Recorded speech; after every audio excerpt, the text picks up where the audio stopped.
سرکار نے جانے نہ دیا۔ الحمدللہ رب العالمین والصلاة والسلام علی سید المرسلین، اما بعد فاعوذ باللہ من الشیطان الرجیم، بسم اللہ الرحمن الرحیم۔ پڑھیے الصلاة والسلام علیک یا رسول اللہ وعلی آلک واصحابک یا حبیب اللہ۔ الصلاة والسلام علیک یا نبی اللہ وعلی آلک واصحابک یا نور اللہ۔ نویت سنت الاعتکاف۔ میٹھے میٹھے اور پیارے پیارے اسلامی بھائیوں اور مدنی چینل کے ناظرین، آج الحمدللہ باب المدینہ کراچی کے علاقے بات ہائی لینڈ میں فیضان بغداد جامع مسجد میں ایک بڑے ہی پیارے موضوع کے تحت سنت بھرے اجتماع کا سلسلہ رکھا گیا ہے۔ 15 شوال المکرم رہتی دنیا یوم شہدائے احد، یوم سید الشہداء مناتی ہے۔ اسی ضمن میں ایصال ثواب کی نیت سے، تذکرہ شہدائے احد کی نیت سے آج یہ اجتماع سجایا گیا ہے۔ اللہ تبارک و تعالی مدینہ منورہ میں موجود شہدائے احد کے جتنے مزارات ہیں، رب العالمین سب پر اپنی رحمتوں کا نزول فرمائے اور ہم سب کو ان کی برکتوں سے مستفیض فرمائے۔ آئیے کچھ اچھی نیتیں کر لیتے ہیں۔ سرکار دو عالم صلی اللہ تعالی علیہ وسلم کا فرمان عالی شان ہے، نیت المؤمن خیر من عملی، کہ مومن کی نیت اس کے عمل سے بہتر ہوتی ہے۔ سب سے پہلے تو یہ نیت کرتے ہیں کہ اللہ عز و جل کی رضا کے لیے اول تا آخر اجتماع میں شرکت کروں گا، گفتگو سے بچتے ہوئے، ادھر ادھر دیکھنے سے بچتے ہوئے، بات چیت کرنے سے بچتے ہوئے، موبائل فون کے استعمال سے بچتے ہوئے، ممکن ہوا تو بیان کی تعظیم کی نیت سے 2 زانوں بیٹھ کر بیان سنوں گا۔ جن کے لیے پاسبل ہو وہ 2 زانوں بیٹھ جائیں، باادب بیٹھ جائیں، پھر جب تھک جائیں تو جیسے چاہیں بیٹھ جائیں۔ جس طرح تحیات میں بیٹھتے نا، اس طرح بیٹھنے کی عادت ڈالا کریں۔ جب بھی نعت شریف پڑھی جائے، بیان ہو، پھر تھک جائیں تو جیسے آپ بہتر سمجھیں، ماشاءاللہ۔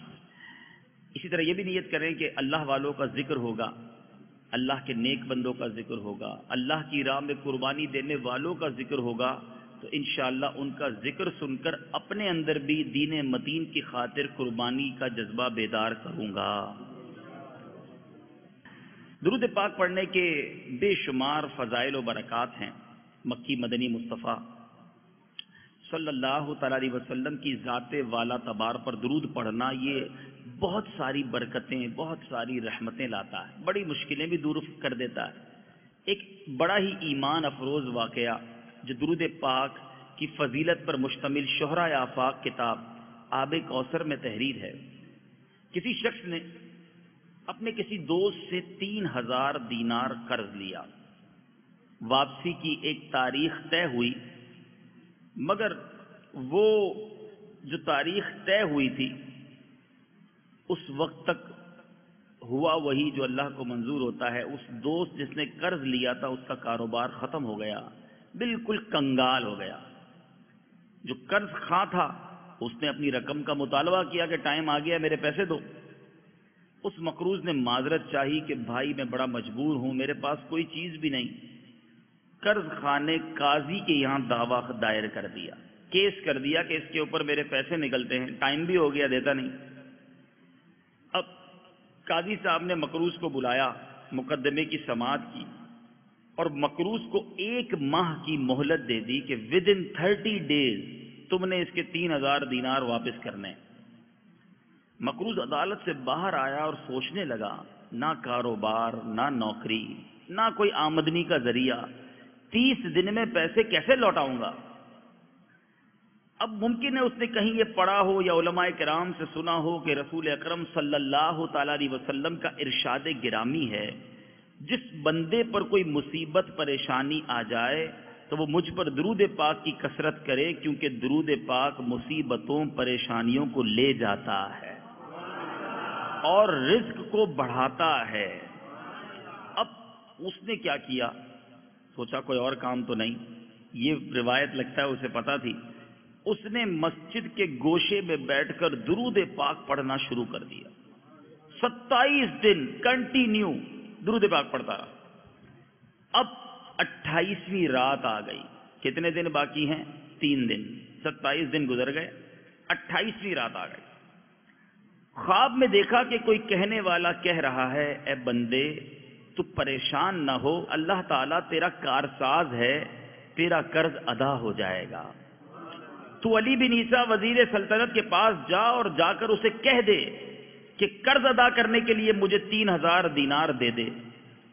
اب جب صبح اٹھا تو بڑا خوش کہ چلو لگتا ہے کوئی صورت بنی ہے، مگر پھر خیال آیا کہ میں وزیر کے پاس گیا، وزیر نے کہا میں نہ جان نہ پہچان، تم کہہ رہے ہو خواب میں کسی نے آواز لگائی میں تمہیں پیسے دے دوں؟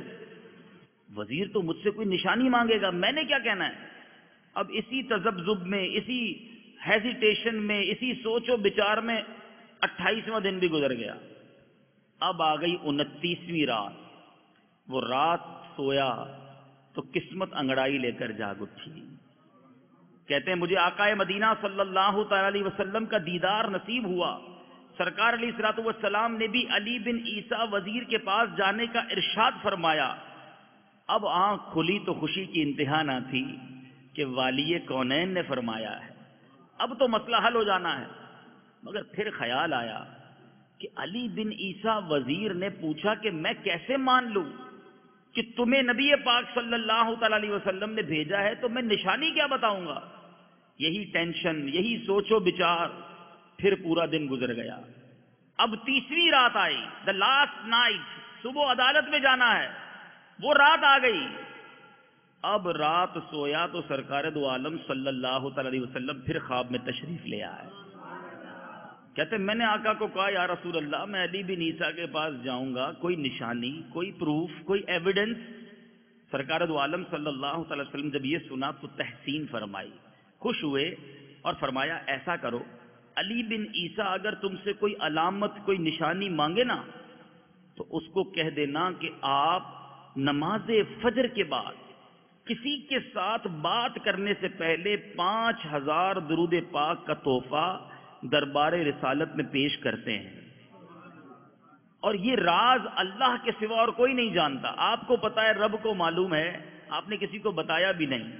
اب آنکھ کھلی، اب بڑا خوش، سیٹسفائی، اب تو آقا نے بھی فرمایا، نشانی بھی مل گئی۔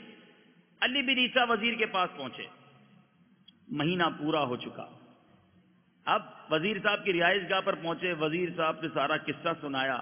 اس نے کہا کوئی نشانی ہے؟ اس نے کہا نشانی بھی ہے۔ اچھا کیا نشانی ہے؟ نشانی یہ ہے کہ آپ روزانہ 5000 بار درود پاک فجر کے بعد پڑھتے ہیں، جب تک درود نہیں پڑھتے کسی سے بات نہیں کرتے، اور یہ راز آپ جانتے ہیں یا آپ کا رب جانتا ہے۔ اب وہ بھی عاشق رسول، یا واقعی عاشق رسول ہی ہوگا جو روزانہ 5000 درود پاک صبح صبح پڑھتا ہو۔ بہرحال اس وزیر صاحب تو مرحبا یا رسول اللہ کا نعرہ لگایا اور اپنے گھر گئے۔ واپس آئے تو 3000 نہیں 9000 دینار لے کر آئے۔ کہا حضور 3000 تو میرے آقا نے حکم فرمایا ہے، اس کا حکم کی تعمیل کی صورت میں پیش کر رہا ہوں۔ 3000 دینار آپ نے میرے گھر قدم رنجا فرمایا، اس کے لیے پیش کر رہا ہوں، اور 3000 مزید اس لیے دے رہا ہوں کہ آپ اس کے لیے کوئی کاروبار وغیرہ کریں، اور ایک اور وعدہ کر کے جائیں کہ اب زندگی میں جب بھی کوئی مشکل آئے گی مجھے یاد کر لینا، میں تمہارا بھائی ہوں۔ اب یہ عاشق رسول دیوانہ 3000 دینار کا مقروض تھا، 9000 دینار 9000 دینار لے کر عدالت میں پہنچ گیا۔ عدالت لگی ہوئی، اسی کا انتظار ہو رہا۔ اس نے گیا، جا کے جج کے ہاتھ میں 3000 دینار دے دیے۔ قاضی پریشان کہ غریب آدمی، مفلس، 30 دن میں کہاں سے انتظام کر کے لایا؟ اس سے سوال کیا یہ کیسے؟ تو اس نے کہا کہ میں تو مفلس اور کنگال تھا، اس میں میرا کوئی کمال نہیں، کمال میرے آقا کا ہے۔ میں اس کرم کے کہاں تھا قابل، حضور کی بندہ پروری ہے۔ اب پہلے کے لوگ کیسے ہوتے، وہ جج بھی، وہ قاضی بھی عاشق رسول، اپنی کرسی سے کھڑا ہوا اپنے گھر چلا گیا، مقدمہ جاری، واپس آیا اور 3000 دینار قاضی جج اس شخص کو دے رہا ہے کہ کیا سارا ثواب علی بن عیسیٰ وزیر لے جائے گا؟ میں بھی اپنے نبی کا غلام ہوں، میں تمہارا قرض ادا کرتا ہوں۔ اب جس نے قرض لینا تھا وہ بھی یہ سارا ماجرا، ساری سٹوری دیکھ رہا ہے، وہ بھی عاشق رسول، کہتا ہے مجھے کاغذ اور قلم لا کر دو، میں سارا قرضہ معاف کر دیتا ہوں۔ اے میرے پیارے اسلامی بھائیوں، وہ شخص جو 3000 دینار کا مقروض اب 12000 دینار لے کر اپنے گھر کو لوٹ رہا ہے، یہ ہے درود پاک، یہ ہے نبی پاک صلی اللہ تعالی علیہ وسلم سے سچی لو لگانا۔ آج ہم بھی پریشان ہوتے ہیں، ہو سکتا ہے یہاں بھی کئی لوگ ہوں گے جو مقروض ہوں گے، پریشان ہوں گے، بیمار ہوں گے، گھریلو ناچاکیوں کا شکار ہوں گے، کسی نہ کسی مصیبت میں ہوں گے۔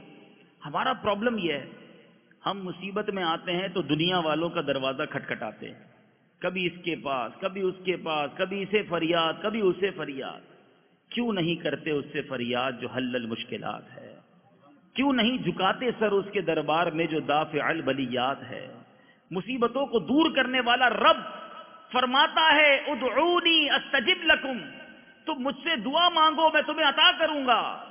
ہم نہیں مانگتے تو رب سے نہیں مانگتے۔ ارے فریاد کرنی ہے تو نبی پاک صلی اللہ علیہ وسلم کے دربار میں فریاد کیجئے کہ اللہ کی عطا سے اللہ نے انہیں مسلمانوں کی مدد کرنے والا بنایا ہے، مگر ہم دنیا والوں کے چکر لگاتے ہیں۔ درود پاک کی کثرت، سجدوں کی کثرت کر کے دیکھیے کیسے مصیبتیں حل نہیں ہوتی۔ امام عشق و محبت لکھتے ہیں نا، فریاد امتی جو کرے حال زار میں، فریاد امتی جو کرے حال زار میں، ممکن نہیں کہ خیر بشر کو خبر نہ ہو، واللہ وہ سن لیں گے، فریاد کو پہنچیں گے، اتنا بھی تو ہو کوئی جو آہ کرے دل سے۔ تو بہرحال اب نیت کرے کہ انشاءاللہ کثرت کے ساتھ درود پاک پڑھیں گے۔ آئیے محبت کے ساتھ درود پاک پڑھیں، صلو علی الحبیب صلی اللہ تعالی علی محمد۔ آج کا اجتماع چونکہ شہدائے احد اور بالخصوص سید الشہداء کاشف الغمہ سراج الامہ امیر طیبہ سیدنا حمزہ رضی اللہ تعالی عنہ کی یاد میں منایا گیا ہے۔ آج کوشش کروں گا کہ مختصر وقت میں غزوہ احد کے بارے میں ہم کچھ سمجھیں، کچھ سیکھیں۔ میرے چھوٹے چھوٹے یہاں مجھے منع بھی نظر آ رہے ہیں، نوجوان بھی نظر آ رہے ہیں۔ آج ہمارے ینگسٹرز کو، آج ہمارے بچوں کو، بلکہ بڑوں کو بھی دنیا کے بہت سارے واقعات کے بارے میں معلوم ہے۔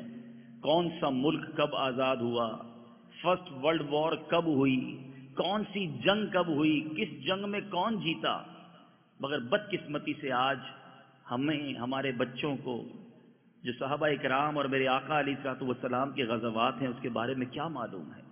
غزوہ بدر کیسے ہوا، کس طرح مسلمانوں کی فرشتوں کی فوج کے ذریعے مدد کی گئی، کس طرح صحابہ اکرام علیہم الرضوان نے جان نثاری کی داستانیں رقم کی، آج ہم میں سے کون جانتا ہے۔ بالکل اسی طرح غزوہ احد بھی اسلام کی تاریخ کا ایک ایسا عظیم واقعہ ہے کہ جس کے بارے میں جتنا پڑھیں، صحابہ اکرام علیہم الرضوان کی جو جان نثاری کے واقعات اس غزوے میں ملتے ہیں، کیونکہ غزوہ بدر میں مسلمانوں کو بہت زیادہ لڑائی کا موقع ہی نہیں ملا۔ اللہ تعالیٰ نے میرے آقا علیہ الصلوۃ والسلام کی دعا کی برکت سے ایسی مدد کی کہ پہلے 1000 فرشتے، پھر 3000 فرشتے اور پھر 5000 فرشتوں کی فوج کے ذریعے آسمان کی مدد مسلمانوں کے لیے آ گئی۔ مسلمان تلوار اٹھاتے، تلوار کا وار کرنے سے پہلے کافر کا سر قلم ہو جاتا۔ آقا علیہ الصلوۃ والسلام کے پاس آتے، یا رسول اللہ ہم تو کچھ کرتے نہیں، پہلے ہی دشمن مر جاتا ہے۔ میرے آقا نے فرمایا کہ یہ تیسرے آسمان کی مدد آئی ہے۔ گویا آسمان سے فرشتوں نے آ کر مسلمانوں کی ایسی مدد کی۔ لیکن غزوہ احد یہ بڑا ٹف بیٹل تھا، یہ بڑا ٹف لڑائی کا موقع تھا، اور اس میں جو مسلمانوں نے قربانی کی داستانیں رقم کی وہ پڑھنے سے تعلق اور سمجھنے سے تعلق رکھتی ہیں۔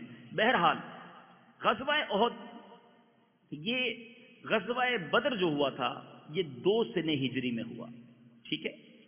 مدینہ منورہ ہجرت کرنے کے بعد دوسرے سال غزوہ احد جو ہے یہ 3 سنہ ہجری میں ہوا، ایگزیکٹلی کم و بیش 13 مہینوں کے بعد۔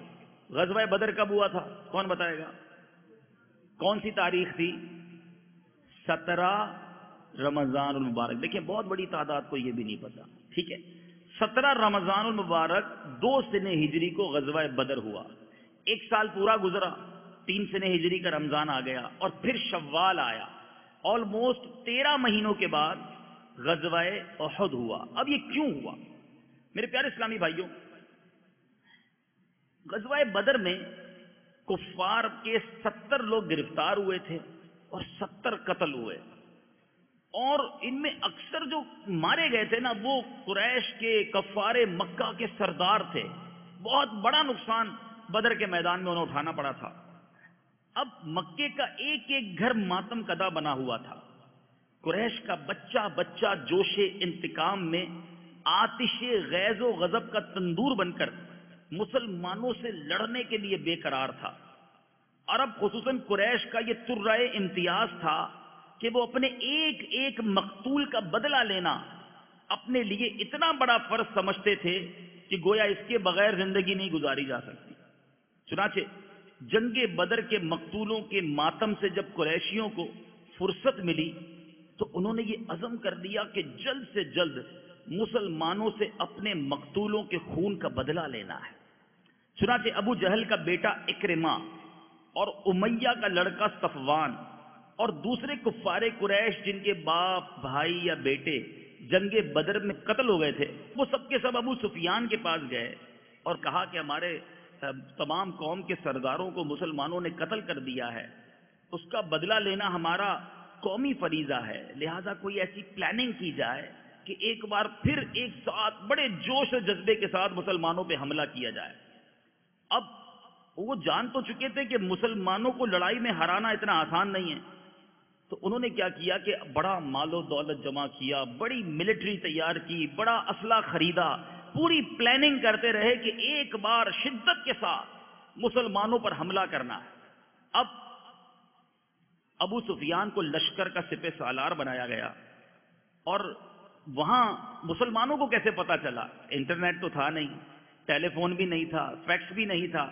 پیارے آقا علیہ الصلوۃ والسلام مدینہ منورہ میں تیاریاں ہو رہی مکے میں حملہ کرنے کی۔ اب کیا ہوا کہ حضرت عباس پیارے آقا علیہ الصلوۃ والسلام کے چچا یہ خفیہ طور پر مسلمان ہو گئے تھے اور مکہ میں رہتے تھے۔ انہوں نے سرکار علیہ الصلوۃ والسلام کو خط کے ذریعے کفار قریش کی اس تیاری کی خبر دے دی کہ مکے میں ایسی ایسی تیاری ہو رہی ہے، بڑی خطرناک تیاری۔ اب جب میرے آقا علیہ الصلوۃ والسلام کو یہ خبر مل گئی تو اب مدینہ منورہ میں بھی تیاریاں شروع ہو گئی۔ صحابہ کرام نے پہلے ہی ایک سال پہلے ہی بدر کی جنگ لڑی تھی، اللہ کی ایسی مدد ملی تھی، تمام صحابہ جناب جوش و جذبے میں بھر گئے۔ اب 14 شوال المکرم جمعہ کی رات حضرت سعد بن معاذ اور حضرت اسید بن حفیر، حضرت سعد بن عبادہ، یہ سب ہتھیار لے کر ساری رات سرکار علیہ الصلوۃ والسلام کے کاشانہ نبوت پر پہرا دیتے رہے، اور شہر مدینہ کے اہم ناکوں پر بھی انصار کا پہرا لگا دیا گیا۔ اب سرکار علیہ الصلوۃ والسلام نے مشورہ کیا کہ جنگ لڑی کہاں جائے، مدینہ منورہ کے اندر یا باہر جا کر؟ کئی صحابہ کرام نے مشورہ دیا کہ جنگ مدینہ منورہ ہی میں اندر شہر میں لڑی جائے، بچوں کو عورتوں کو قلعے میں بند کر دیا جائے اور ہم شہر میں لڑائی لڑیں۔ مگر چند نوجوان ایسے تھے کہ جو بدر میں جا نہیں سکے تھے، ان کو بڑا جوش جہاد تھا، انہوں نے کہا نہیں جنگ لڑنی ہے اور کھلے میدان میں جا کے لڑنی ہے۔ اب یہ مشاورت ہو رہی تھی، نبی پاک صلی اللہ تعالی علیہ وسلم نے ان لوگوں کی بات مان لی گویا کہ جنہوں نے مدینہ منورہ سے باہر جنگ کرنے کا مشورہ دیا۔ بہرحال اب کیا ہوا، جب احد شریف کی طرف یہ لشکر جانے لگا تو پیارے آقا علیہ الصلوۃ والسلام کے ساتھ کتنے لوگ تھے؟ مسلمانوں کے ساتھ 1000 کا لشکر تھا، ٹھیک ہے، اور اس میں بھی 300 جو ہے وہ آدمی عبداللہ بن ابی منافقوں کا سردار تھا، وہ 300 آدمیوں کو لے کر آیا تھا، مگر سرکار علیہ الصلوۃ والسلام کے ساتھ اس نے جناب یہ کہا کہ میرا مشورہ قبول نہیں کیا. میں نے کہا تھا شہر میں لڑیں, یہ میدان میں آ گئے. تو 300 لوگوں کا لشکر لے کر وہ واپس چلا گیا, منافق جو تھا. اب 700 کا لشکر, یہ یاد رکھنے والی باتیں. مسلمان کتنے تھے؟ 700 غزوہ احد میں. اور سامنے میرے پیارے اسلامی بھائیوں, مسلمانوں کے پاس اسلحہ کتنا تھا؟ 100 زرہ پوش تھے. کفار کی فوج میں 3000 کا لشکر تھا. 700 ورسز 3000, 3000 تھے. اچھا, ان میں 700 زرہ پوش تھے. یہاں 100 زرہ پوش یوں سمجھ لیں کہ وہ جنگی لباس, بلٹ پروف جس کو آج ہم لباس کہتے ہیں, اس طرح کا لباس پہنے ہوئے 700. 200 گھوڑے تھے, 3000 اونٹ اور 15 عورتیں, یہ ان کا لشکر. بہرحال اب سرکار دو عالم صلی اللہ علیہ وسلم نے جو دیکھا احد میں جا کر کے کچھ بچے بھی آ گئے ہیں. اس زمانے کے بچے کیسے, بچے بھی پہنچ گئے. میرے آقا علیہ الصلوۃ والسلام نے چھوٹی عمر کے بچوں کو کہا کہ آپ کا کام نہیں, آپ واپس جائیں. تو حضرت رافع بن خدیج رضی اللہ تعالیٰ عنہ سے کہا کہ تم بہت چھوٹے ہو, واپس چلے جاؤ. تو وہ فوراً انگوٹھوں کے بل کھڑے ہو گئے. جذبہ جہاد دیکھیں, اپنے پیروں کے انگوٹھوں کے بل پر کھڑے ہو گئے تاکہ قد کچھ اونچا نظر آنے لگے. اور ان کی یہ ترکیب چل گئی اور وہ فوج میں شامل ہو گئے. ایک اور بچہ حضرت سمرہ, ایک کم عمر نوجوان تھے, ان کو بھی واپس کیا. تو اس نے کہا کہ میں جو رافع جس کو ابھی آپ نے قبول کیا ہے نا, میں اس کو کشتی کر کے پچھاڑ دیتا ہوں. تو جب اس کو لے لیا تو پھر مجھے بھی لے لیں. اچھا, واقعی اتنی طاقت ہے. اب ان دونوں کا مقابلہ کرایا گیا. تو واقعی حضرت سمورہ نے رافع بن خدیج کو زمین پر دے مارا. تو اس طرح دونوں پرجوش نوجوانوں کو جنگ احد میں شرکت کی سعادت مل گئی. آج بچے ضد کس بات پر کرتے ہیں؟ ہم نے پارک میں جانا ہے, ہم نے کھیلنے جانا ہے, ہم نے فلاں تفریح گاہ جانا ہے. ذرا سوچئے ماں باپ کی تربیت کیسی تھی کہ بیٹا جوانی ہو, بچپن ہو, قربان ہونا ہے تو اپنے آقا پر ہونا ہے. آگے بڑھ بڑھ کے قربانی کا جذبہ پیش کرتے. آج اگر کوئی بچہ راہ خدا میں سفر کرنے کے لیے تیار ہو جائے, اگر نیکی کی دعوت دینے کے لیے آگے بڑھے, تو ماں باپ روک لیا کرتے ہیں. ابھی سے مولوی بن جائے گا, ابھی سے جناب تم قافلوں میں جاؤ گے, ارے ابھی تو چھوٹا ہے, ابھی داڑھی نہیں رکھنا. سوچو میرے پیارے اسلامی بھائیوں, ہم اپنے بچوں کو کیا تربیت دے رہے ہیں, اور وہ تربیت کیسی. بہرحال اب مشرکین 12 شوال سے ہی احد کے میدان میں پہنچ چکے. یہ احد وہی پہاڑ ہے جس پہاڑ کے بارے میں میرے آقا فرماتے ہیں احد مجھ سے محبت کرتا ہے. حدیث پاک کا خلاصہ ہے, میں احد سے محبت کرتا ہوں اور یہ پہاڑ میرے ساتھ جنت میں جائے گا. یہ کوئی چھوٹا موٹا ٹیلا نہیں, چھوٹا سا پہاڑ نہیں. جو دیکھ کر آئے ہیں ان سے پوچھیں, یہ 9 میل لمبا پہاڑ ہے. اتنا بڑا پہاڑ مدینے کے کئی حصوں سے نظر آتا ہے. ذرا سوچئے, علماء بحث کرتے ہیں پہاڑ میں تو جان بھی نہیں ہوتی, پتھر تو بے جان ہوتا ہے. جب پتھر نبی پاک سے محبت کرے تو جنت میں چلا جائے, آقا کا امتی محبت کرے تو کیسے محروم رہ جائے گا. بات محبت کی ہے, بات میرے پیارے اسلامی بھائیوں سرکار سے عشق کی ہے. بہرحال 12 شوال کو احد کے قریب یہ لوگ پہنچ گئے جو کفار تھے. سرکار علیہ الصلوۃ والسلام 14 شوال نماز جمعہ مدینہ منورہ سے بعد نماز جمعہ روانہ ہوئے. رات کو بنی نجار میں قیام کیا اور 15 شوال سنیچر کا دن تھا, سیٹرڈے کا دن تھا, نماز فجر کے وقت احد میں پہنچے. حضرت بلال رضی اللہ تعالیٰ عنہ نے اذان دی, نماز فجر میدان جنگ میں ادا کی گئی. سوچئے جنگ کے میدان میں بھی جماعت کے ساتھ نماز پڑھی جا رہی ہے, اور آج گھر میں بیٹھے سکون میں ہم نماز ضائع کر دیتے ہیں. یہ بات بھی ہمیں اس واقعے سے سیکھنے کو مل رہی ہے. بہرحال میرے پیارے اور محترم اسلامی بھائیوں, سرکار علیہ الصلوۃ والسلام نے صفوں کو درست کیا, اور اب 50 کے قریب تیر انداز جو تھے, وہاں میرے آقا علیہ الصلوۃ والسلام نے ایک دستہ مقرر کیا, اور اس دستے سے میرے آقا نے حضرت عبداللہ بن جبیر کو اس دستے کا افسر بنایا اور حکم دیا کہ دیکھو ہم چاہے غالب ہو جائیں یا مغلوب ہو جائیں, جیت جائیں یا ہار جائیں, تم لوگ اپنی جگہ سے اس وقت تک نہ ہٹنا جب تک میں کسی کو نہ بھیجوں. ایک چھوٹا سا ٹیلا تھا جہاں پیچھے سے کافر حملہ کر سکتے تھے. ایک میرے آقا علیہ الصلوۃ والسلام نے وہاں 50 تیر انداز بھیج دیے. اب میرے پیارے اور محترم اسلامی بھائیوں، جب میرے آقا علیہ الصلوۃ والسلام نے دیکھا کہ کفار نے قبیلہ بنی عبد الدار کا ایک شخص ہے، اس کو اپنے لشکر کا علم بردار بنایا ہے، جھنڈا اٹھانے والا بنایا ہے، تو میرے آقا علیہ الصلوۃ والسلام نے اسلامی لشکر کا جھنڈا بھی قبیلہ بنی عبد الدار کے حضرت مصعب بن عمیر رضی اللہ تعالیٰ عنہ کو عطا فرما دیا، تاکہ اب اسی کے پائے کا، انہی کے قبیلے کا ہمارا بھی علم بردار حضرت مصعب بن عمیر رضی اللہ تعالیٰ عنہ۔ بہرحال اب یہ جنگ شروع ہوئی۔ اب اس جنگ میں کیا کیا ہوا؟ علماء لکھتے ہیں کہ اس جنگ میں جس قدر جان نثاری کے واقعات ملتے ہیں، صحابہ کرام علیہ رضوان نے جس والہانہ طریقے سے سرکار علیہ الصلوۃ والسلام پر اپنی جانیں نچھاور کی ہیں، اس کی مثال پہلے ملتی نہیں۔ اب کیا ہوا میرے پیارے اور محترم اسلامی بھائیوں؟ حضرت حمزہ رضی اللہ تعالیٰ عنہ سید الشہداء، جو پیارے آقا علیہ الصلوۃ والسلام کے مبارک چچا بھی ہیں، وحشی ایک حبشی غلام تھا، اور اس کا آقا جبیر بن مطعم اس سے وعدہ کر چکا تھا کہ اگر تو حضرت حمزہ کو قتل کر دے تو میں تجھے آزاد کر دوں گا۔ حبشی ایک چٹان کے پیچھے چھپا ہوا اور حضرت حمزہ کی طاق میں تھا۔ جو ہی آپ اس کے قریب پہنچے، اس نے دور سے ایک نیزہ پھینک کر مارا جو آپ کی ناف میں لگا اور پشت میں پار ہو گیا۔ یہ ایک عجیب داستان ہے۔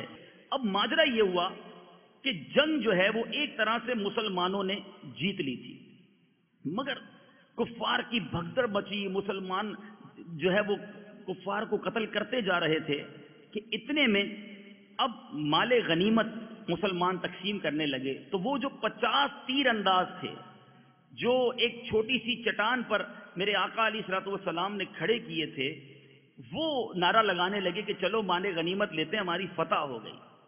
اب یہاں جو ہے عبداللہ بن جبیر رضی اللہ تعالیٰ عنہ نے انہیں روکا کہ دیکھو سرکار علیہ الصلوۃ والسلام نے ہمیں کیا فرمایا تھا، ہم نے نہیں جانا، مگر وہ تیر انداز وہ یہ سمجھے کہ جنگ ختم ہو گئی، وہ نیچے اتر آئے۔ اور سیدنا خالد بن ولید رضی اللہ تعالیٰ عنہ جو بعد میں مسلمان ہوئے، اس وقت تک مسلمان نہ ہوئے تھے، انہوں نے جب یہ دیکھا کہ یہ پہاڑی خالی ہو گئی ہے اور یہ بھرپور موقع ہے واپس بدلہ لینے کا، وار کرنے کا، تو انہوں نے وہاں سے پیچھے سے حملہ کیا۔ حضرت عبداللہ بن جبیر وہیں کھڑے تھے، انہوں نے بڑی دیدہ دلیری کے ساتھ مقابلہ کیا، مگر یہ سب شہید ہوئے۔ اور اب خالد بن ولید کی سربراہی میں ایسا زبردست مسلمانوں پر حملہ کیا گیا کہ اب میرے پیارے اور محترم اسلامی بھائیوں، مسلمانوں میں اب تری پھیل گئی، ایک گویا بھگدڑ سی مچ گئی۔ اور اس میں ایک اور بات یہ ہو گئی کہ حضرت مصعب بن عمیر رضی اللہ تعالیٰ عنہ یہ سرکار دو عالم صلی اللہ علیہ وسلم کے کچھ مشابہ تھے، چہرہ جو ہے وہ کچھ سرکار علیہ الصلوۃ والسلام کے چہرے سے مشابہ تھا، اور یہ علم بردار بھی تھے۔ تو ابن کمی اس نے آپ کے دائیں ہاتھ پر اس زور سے تلوار کا وار کیا کہ دایاں ہاتھ ہی کٹ گیا۔ آپ نے پرچم کو بائیں ہاتھ سے تھاما، اس نے بائیں ہاتھ پر جب وار کیا تو وہ بھی شہید ہو گیا، دونوں ہاتھ کٹ گئے۔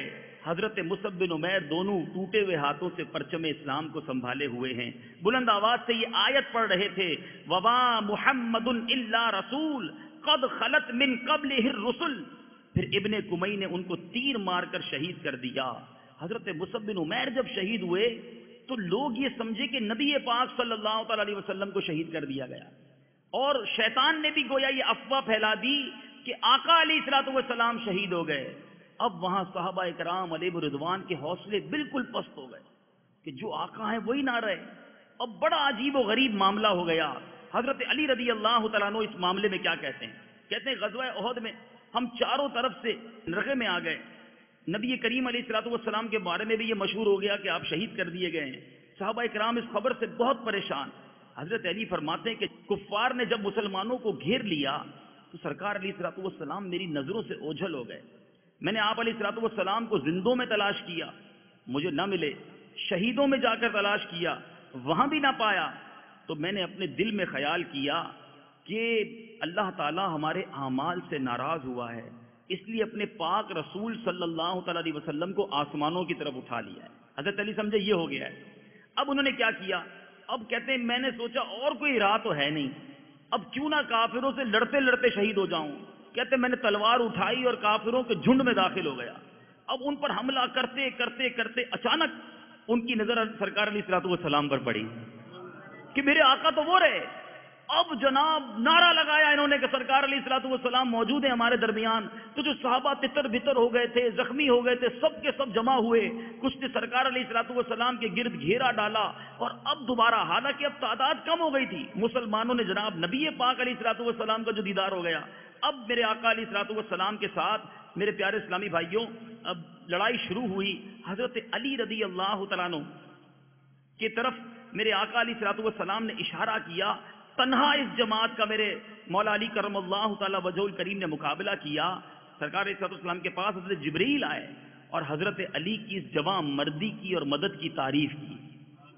جبریل امین تعریف کر رہے ہیں. سرکار علیہ الصلوۃ والسلام نے فرمایا بے شک علی مجھ سے ہے اور میں علی سے ہوں. اب حضرت جبریل کیا کہتے ہیں, یا رسول اللہ میں آپ دونوں میں سے ہوں. تو اس طرح محبت بھری باتیں بھی ہوئیں. اب کیسی کیسی داستانیں. اے نوجوانوں, زندگی کی خواہش ہوتی ہے نا شادی ہو جائے, کسی خوبصورت دوشیزہ سے شادی ہو جائے, زندگی کی خوشیاں دیکھیں. مگر وہ کیسے نوجوان تھے.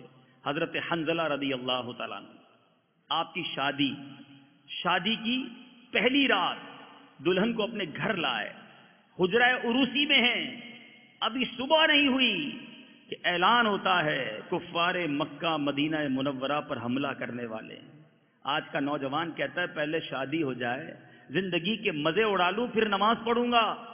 ارے ابھی تو جوانی دیوانی ہوتی ہے, بعد میں بوڑھا ہوا تو داڑھی رکھ لوں گا, جوانی گزار لوں پھر اس کے بعد اللہ اللہ کر لوں گا. اے نوجوانوں, شادی کی پہلی رات ہے, ابھی صبح نہیں ہوئی, اعلان ہو رہا ہے. اے اللہ کے بندو, سرکار علیہ الصلوۃ والسلام کے لشکر کے لیے اعلان ہوا. حضرت حنظلہ رضی اللہ تعالیٰ عنہ اعلان جہاد سن کر سب کچھ بھول گئے, اپنی نئی نویلی دلہن کو چھوڑا اور میدان جہاد میں چلے گئے. ایسے وارفتہ تھے کہ غسل بھی نہ کر سکے.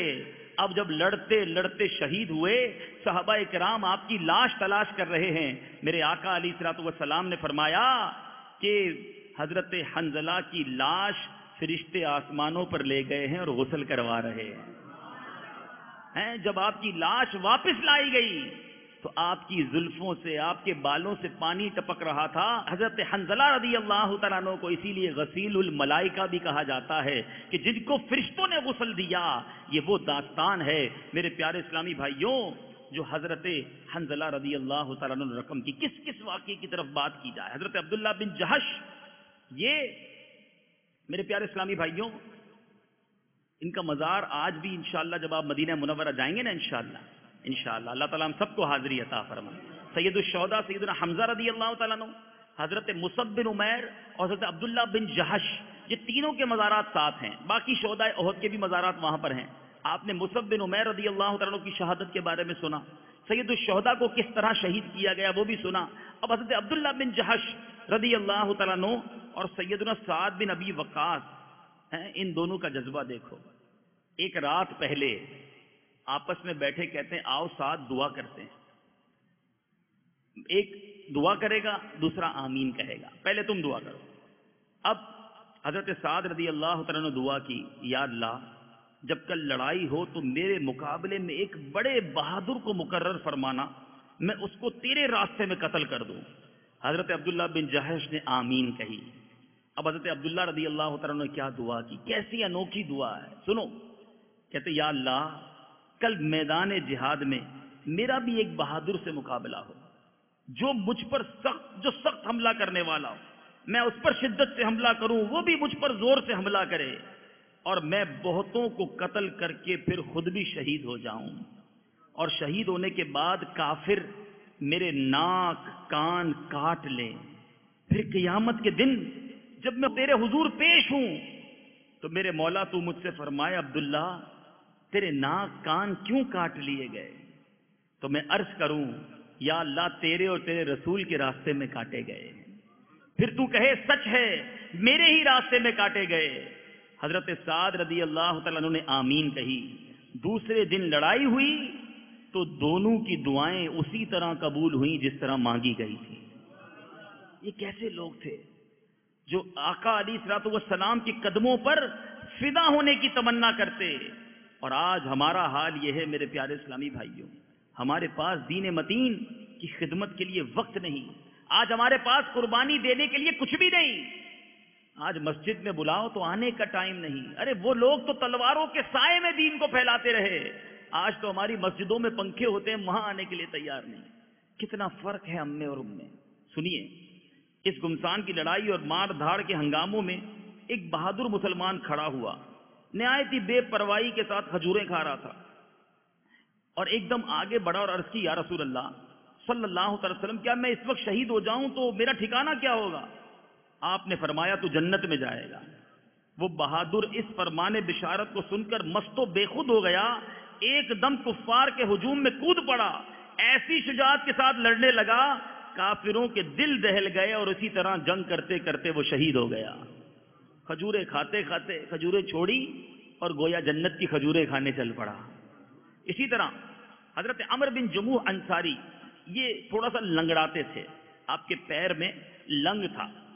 یہ گھر سے نکلتے وقت یہ دعا مانگ کر چلے کہ یا اللہ مجھ کو میدان جنگ سے اہل و عیال میں آنا نصیب نہ کرنا. واپس آنے کی دعا نہیں، واپس نہ آؤں. اب ان کے 4 فرزند بھی جہاد میں مصروف تھے. لوگوں نے ان کو لنگڑا ہونے کی بنا پر جہاد کرنے سے روک دیا کہ آپ کیسے کریں گے. یہ آقا علیہ الصلوۃ والسلام کی بارگاہ میں گر گڑا کر عرض کرنے لگے، یا رسول اللہ مجھ کو جنگ میں لڑنے کی اجازت دیجیے، میری تمنا ہے میں بھی لنگڑاتا ہوا باغ بہشت میں خراما خراما چلا جاؤں. ان کی بے قراری گریہ و زاری دیکھ کر میرے آقا علیہ الصلوۃ والسلام نے اجازت دے دی. یہ خوشی سے اچھل پڑے، اپنے ایک فرزند کو ساتھ لے کر کافروں کے ہجوم میں گھس گئے. اب میرے پیارے اسلامی بھائیوں، وہ میدان جنگ میں کیا کہتے تھے، خدا کی قسم میں بھی جنت کا مشتاق ہوں، ان کے ساتھ ساتھ ان کا لڑکا سہارا دیتا. اور یہ میرے پیارے اسلامی آگے بڑھتے گئے، بہرحال شہید ہوئے. اب ان کے ایک اونٹ پر ان کی اور ان کے بھائی اور بیٹے کی لاش کو رکھا گیا اور مدینہ منورہ کی طرف لایا گیا کہ وہاں دفن کیا جائے. 1000 کوشش کرتے اونٹ جو ہے ایک قدم بھی مدینہ منورہ کی طرف نہ چلتا. جب وہ میدان کی طرف کرتے تو بھاگنا لگ جاتا، مدینہ منورہ کی طرف کرتے اونٹ ایک قدم نہ چلتا. یہ ماجرا سرکار علیہ الصلوۃ والسلام کی طرف جب آیا تو میرے آقا نے کہا، یہ بتا کیا عمر بن جموح نے گھر سے نکلتے وقت کچھ کہا تھا؟ تو اس کی زوجہ نے کہا ہاں، وہ یہ دعا کر کے گھر سے نکلے تھے، یا اللہ مجھ کو میدان جنگ سے اہل و عیال میں آنا نصیب مت کر. آپ نے ارشاد فرمایا یہی وجہ ہے کہ اونٹ مدینے کی طرف نہیں چل رہا ہے. بہرحال اس جنگ میں میرے آقا علیہ الصلوۃ والسلام بھی زخمی ہوئے، آپ کے چہرہ انور پر بھی زخم لگے، مگر صحابہ کرام نے ایک حصار بنایا ہوا تھا. اللہ اللہ جب سنتے ہیں تو حیران ہو جاتے ہیں کہ کیا جان نثاری کی داستان رقم کی. حضرت قتادہ بن نعمان انصاری رضی اللہ تعالیٰ عنہ میرے آقا علیہ الصلوۃ والسلام کے چہرہ انور کو بچانے کے لیے اپنا چہرہ دشمنوں کے سامنے کیے ہوئے، ناگہاں کافروں کا ایک تیر آیا، آپ کی آنکھ پر لگا، آنکھ بہ گئی. میرے آقا علیہ الصلوۃ والسلام کے پاس تشریف لے گئے، یا رسول اللہ آنکھ نکل گئی ہے. بھائی آنکھ نکل گئی تو کسی سرجن کے پاس جاتے، ڈاکٹر کے پاس جاتے. نبی پاک کے پاس آئے، میرے آقا علیہ الصلوۃ والسلام نے اپنے ہاتھ سے اس آنکھ کو واپس اس جگہ رکھا، دعا فرمائی، یا اللہ قتادہ کی آنکھ بچا لے جس نے تیرے رسول کا چہرہ بچایا ہے. مشہور ہے کہ ان کی وہ آنکھ پہلی آنکھ سے زیادہ روشن ہو گئی. اللہ اللہ اللہ، کیسے کیسے داستانیں ہیں. اب میرے پیارے اسلامی بھائیوں، حضرت سعد بن ابی وقاص، اللہ اللہ، ان کا کیا حال تھا کہ ان کے بارے میں آتا تیر اندازی میں بڑے باکمال. سرکار علیہ الصلوۃ والسلام کی مدافعت میں، ڈیفنس میں جلدی جلدی تیر چلاتے. میرے آقا علیہ الصلوۃ والسلام بار بار انہیں تیر دیتے اور فرماتے، اے سعد تیر برساتے جاؤ، تم پر میرے ماں باپ قربان. آپ قسمت تو دیکھو، صحابہ کہتے تھے آقا سے، آقا ہمارے ماں باپ آپ پر قربان، مگر حضرت سعد رضی اللہ تعالیٰ عنہ کی قسمت دیکھے کہ میرے آقا کہہ رہے سعد تیر چلاؤ، تم پر میرے ماں باپ قربان. اللہ اللہ، میرے پیارے اسلام، حضرت طلحہ رضی اللہ تعالیٰ عنہ میرے آقا علیہ الصلوۃ والسلام کے آگے کھڑے ہو گئے. آقا سے فرمایا آپ چہرہ نیچے کر لیں، یا رسول اللہ میرے ماں باپ آپ پر قربان، میں آگے ہوں، ایسا نہ ہو کوئی تیر آپ کو لگ جائے. یا رسول اللہ میری پیٹھ کے پیچھے ہی رہیں، میرا سینہ آپ کے لیے ڈھال بنا ہوا ہے. اس طرح صحابہ کرام علیہم الرضوان نے میرے پیارے اور محترم اسلامی بھائیوں یہ غزوہ احد میں جان نثاری کی داستانیں رقم کی. اب سرکار دو عالم صلی اللہ تعالی وسلم کے مبارک چچا ہندا، یہ ایک ایسی عورت تھی کہ جو ابو سفیان کی بیوی، اس نے کیا کیا کہ شہداء کے اعضا کاٹے اور اعضا کاٹ کر ان پارٹ آف باڈیز کا ہار بنایا اور وہ پہنا، اور حضرت حمزہ رضی اللہ تعالیٰ عنہ کی مقدس لاش کو تلاش کرتی رہی، اور پھر اس نے حضرت حمزہ، چونکہ حضرت حمزہ نے جنگ بدر کے دن ہند کے باپ عتبہ کو قتل کیا تھا، تو اب اس بے درد نے حضرت حمزہ کی لاش کو پا لیا، خنجر سے ان کا پیٹ پھاڑ کر کلیجہ نکالا اور اس کو چبا گئی، حلق سے نہ اتر سکا تو اگل دیا۔ میرے پیارے اور محترم اسلامی بھائیوں، بعد میں ہند اور اس کے شوہر ابو سفیان نے 8 سنہ ہجری میں فتح مکہ کے دن اسلام قبول کر لیا تھا۔ بہرحال میرے پیارے اسلامی بھائیوں، سرکار علیہ الصلوۃ والسلام کے چچا کو اس بے دردی سے جب شہید کیا گیا، سرکار علیہ الصلوۃ والسلام کی پھوپھی صفیہ، میرے آقا نے کیا فرمایا کہ ان کو حضرت حمزہ کی لاش کو مت دکھانا، اپنے بھائی کی جب لاش کو اس طرح دیکھیں گی تو بڑی غمزدہ ہو جائیں گی۔ مگر حضرت بی بی صفیہ کیا کہتی ہیں، مجھے اپنے بھائی کے حال کا پتہ ہے، لیکن میں اس کو خدا کی راہ میں بڑی قربانی نہیں سمجھتی۔ پھر سرکار علیہ الصلوۃ والسلام کی اجازت سے اس لاش کے پاس گئیں، یہ منظر دیکھا، پیارے بھائی کے کان، ناک، آنکھ، پیٹ، شکم سب چاک چاک کر دیا گیا تھا، مگر اس صابرہ نے انا للہ و انا الیہ راجعون کے سوا کچھ نہ کہا۔ میرے پیارے اسلامی بھائیوں، محبت کی ایسی ایسی داستانیں ہیں۔ ایک انصاری عورت جس کے شوہر، جس کے باپ، بھائی سب اس جنگ میں شہید ہو گئے، اب اس کو جب پتا چلا کہ پیارے آقا علیہ الصلوۃ والسلام کو شہید کر دیا گیا ہے تو وہ دوڑتی ہوئی میدان احد کی طرف جا رہی ہے۔ کسی نے کہا کہ تمہیں پتا ہے میرے آقا کہاں ہیں؟ کہا تمہیں پتا ہے تمہارا والد کو شہید کر دیا گیا ہے؟ کہا مجھے والد کی پرواہ نہیں، یہ بتاؤ میرے آقا کیسے ہیں؟ کہا تمہارے شوہر کو بھی قتل کر دیا گیا ہے؟ کہا مجھے اس کی بھی پرواہ نہیں، یہ بتاؤ میرے سرتاج کیسے ہیں؟ کہا تمہارے بیٹے کو بھی شہید کر دیا گیا ہے۔ کہا مجھے اس کی بھی پرواہ نہیں، یہ بتاؤ میرے آقا کیسے ہیں؟ اب میرے پیارے اسلامی بھائیوں، جب آقا علیہ الصلوۃ والسلام کو دیکھا تو اس کے دل کو تسلی ہو گئی کہ میرے آقا آپ حیات ہیں، آپ موجود ہیں تو سارے غم، سارے دکھ ہیچ ہیں۔ اب آخر میں آئیے سنتے ہیں ان اللہ والوں نے اس طرح جو قربانی دی، رب عز و جل نے انہیں کیا مرتبہ دیا۔ اے میرے پیارے اسلامی بھائیوں، غزوہ احد میں 70 صحابہ کرام شہید ہوئے، یاد رکھیے گا، اور جن میں سے 4 مہاجر تھے، 66 انصار صحابہ تھے، 30 کی تعداد میں کفار اس جنگ میں ہلاک ہوئے۔ مگر جب یہ شہید مسلمان، ان کی تدفین کا وقت آیا نا، ان کی مفلسی کا عالم کیا تھا۔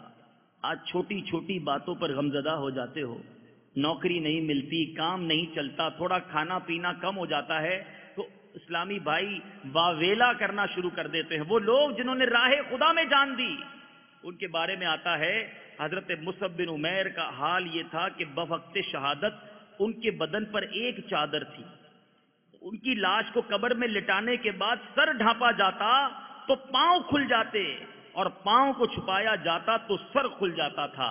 بالآخر سر چھپا دیا گیا اور پاؤں پر اذخر نامی گھاس ڈال دی گئی۔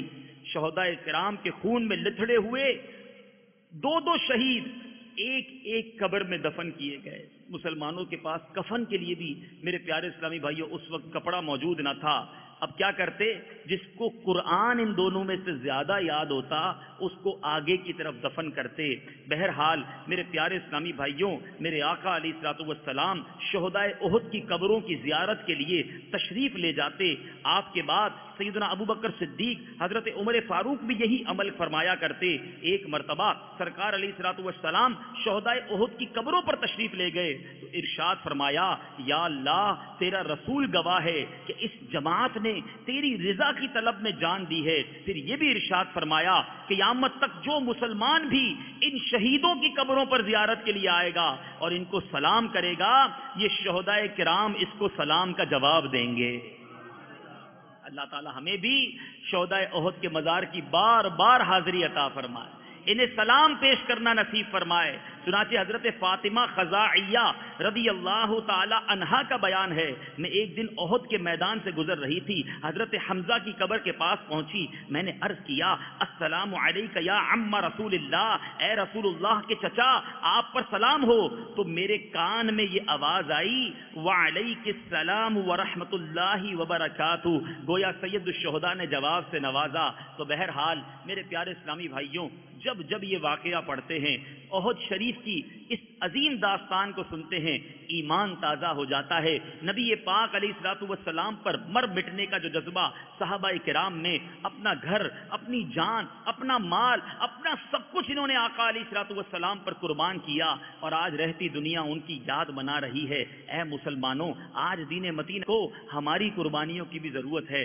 آج یہ نہیں کہ آپ اپنے گھر سے نکلیں اور تلوار اٹھائیں اور دوسروں کو کاٹنا شروع کر دیں، مگر آج ہمارے مسلمان بھائی نبی پاک کا کلمہ پڑھنے والے مسجدوں سے دور ہیں، نمازوں سے دور ہیں، سنتوں سے دور ہیں، برے کاموں میں ملوث ہیں، ماں باپ کو ستانے میں یا دوسرے مسلمانوں کو تکلیف دینے میں مصروف ہیں۔ آج مسلمان کو قتل کر رہا ہے، آج مسلمان کا مال ہڑپ کر رہا ہے، آج مسلمان دوسرے مسلمان سے بھتہ وصول کر رہا ہے، آج مسلمان دوسرے مسلمان کے یہاں چوری کر رہا ہے، آج مسلمان دوسرے مسلمان کے یہاں ڈاکہ ڈال رہا ہے۔ کون ان کو سدھارے گا؟ کون ان تک نیکی کی دعوت لے کر جائے گا؟ یقیناً یہ ہمارے اعمال کی سزا ہے۔ درس قرآن اگر ہم نے نہ بلایا ہوتا، یہ زمانہ نہ زمانے نے دکھایا ہوتا۔ آئیے آج اس یاد کو منانے کے لیے جمع ہوئے ہیں، فقط اس اجتماع کو ایک اجتماع کا نام نہ دیں کہ اجتماع میں آئے، کھانا کھائیں گے، لنگر کھائیں گے، واپس گھر چلے جائیں گے۔ اس عظیم واقعے کو سننے کے بعد میرے اور آپ کے اندر کیا تبدیلی آ رہی ہے؟ اصل سوال تو یہ ہے کہ آج آؤ یہ نیت کر کے اٹھتے ہیں، جو مدنی چینل کے ناظرین ہیں وہ بھی نیت کریں کہ انہوں نے تو سرکار علیہ الصلوۃ والسلام پر اپنی جانیں قربان کر کے ابدی نعمتیں حاصل کر لی۔ انشاءاللہ ہم اپنے وقت کو قربان کریں گے، ہم اپنے مال کو قربان کریں گے، ہم انشاءاللہ عز و جل اپنے آپ کو، اپنی صحت کو، اپنے معاملات کو تھوڑا سا کم کر کے سنتوں کی خدمت کے لیے آگے آئیں گے اور آقا علیہ الصلوۃ والسلام کے دین کو دنیا کے کونے کونے میں پہنچائیں گے۔ آئیے مل کر اپنا مدنی مقصد دہراتے ہیں۔ ہمارا مدنی مقصد کیا ہے؟ مجھے اپنی اور ساری دنیا کے لوگوں کی اصلاح کی کوشش کرنی ہے انشاءاللہ عز و جل۔ تو شہدائے احد کی بات ہوئی ہے، ہم کیا ان کو تحفہ پیش کریں؟ لیکن ایک تحفہ تو پیش کر سکتے ہیں کہ ہم ان کے ایصال ثواب کے لیے کم از کم 3 دن مدنی قافلے میں سفر کر لیں، 3 دن فیضان مدینہ میں آنے کی نیت کر لیں کہ انشاءاللہ ہم سب سید الشہداء کی بارگاہ میں، شہدائے احد کی بارگاہ میں ایصال ثواب پیش کرنے کے لیے مدنی قافلوں میں سفر کریں گے۔ اللہ تعالیٰ سے دعا ہے رب کریم ہم سب کو صحابہ اکرام علیہ رضوان کی سچی محبت عطا فرمائے، جس طرح انہوں نے آقا علیہ الصلوۃ والسلام کی بارگاہ میں اپنی جانوں کا نذرانہ پیش کیا، ہمیں بھی قربانی کا جذبہ عطا فرمائے۔ کروں تیرے نام پہ جاں فدا، نہ بس ایک جاں دو جہاں فدا۔ اعلیٰ حضرت لکھتے ہیں نا، کروں تیرے نام پہ جاں فدا، نہ بس ایک جاں دو جہاں فدا، 2 جہاں سے بھی نہیں جی بھرا، کروں کیا کروڑوں جہاں نہیں۔ امیر اہل سنت لکھتے ہیں نا، تیرے نام پر ہو قربان میری جان جانے جانا، تیرے نام پر ہو قربان میری جان جانے جانا، ہو نصیب سر کٹانا مدنی مدینے والے، آمین بجاہ نبی امین صلی اللہ تعالی علیہ وسلم۔ تیرے اعمال کا بدلہ تو جہنم ہی تھا، میں تو جاتا مجھے سرکار نے کہا جانے